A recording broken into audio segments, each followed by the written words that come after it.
After tipping point, what had spilled out? Journalist behind the concept, Malcolm Gladwell, take a new look at implication.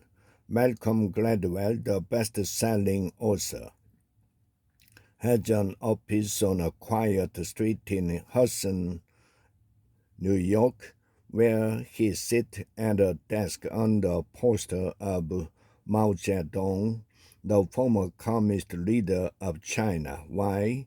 Maybe to signal how ideas can be dangerous. No particular reason. There are two other Chinese communist posters on the wall too. I found them online for like $10, said Mr. Gladwell, 61. I just think it's funny.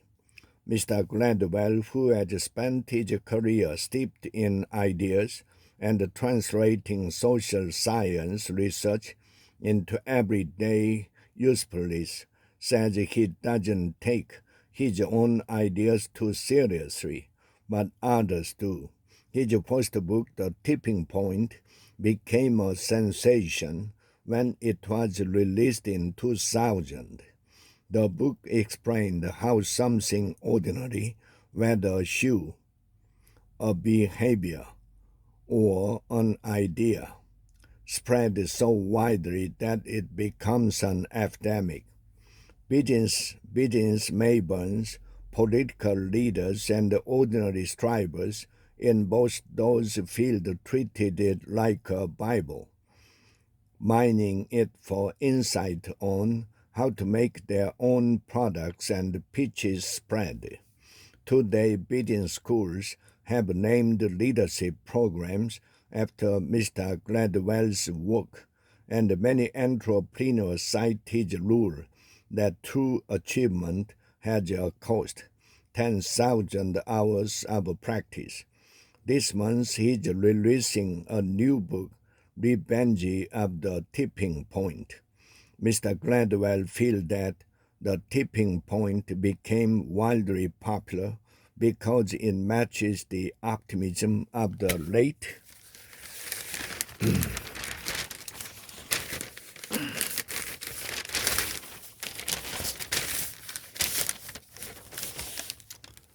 1990s. It mapped how to create the positive change at a moment of positive potential. With the Cold War over and crime declining, this book promoted the broken window theory of policing, which suggested that the way to prevent major crimes was to strictly police petty ones, a notion that gave rise to policing practices now viewed by many as discriminatory. Revenge of the Tipping Point turned the first book's conceit on its head, examining the forces that drive negative epidemics, which to him felt more attuned to our present moment. Mr. Gladwell explored the role of super spreaders, people best at positions to ignite a behavior or an idea, and he examines how communities are shaped by their population proposition. Group dynamics tend to stay stable when minority perspectives make up roughly one-third of the overall size, what he calls the law of the magic third. I spoke with Mr. Gladwell about his career and new book, in which splash series abound as they do on his podcast, Revisionist History. This interview has been edited and condensed. You wrote in David and Goliath, your 2013 book, about the benefits of being an underdog. Starting out, you are more of an underdog, and how you are a rock star journalist. How does that alter the experience of undertaking a new project. It means less than I would have thought. The way I do my job has not changed. I still do all my own reporting and research. That's the same way I worked when I was in my 20s. It does mean it's easier to get people to return my calls. Is there an underdog quality built into taking a creative risk? It's difficult for me to imagine myself as an underdog at the moment. I don't know whether the idea of David and Goliath maps onto the world of journalism. I don't think of us as having power in the way that armies have power.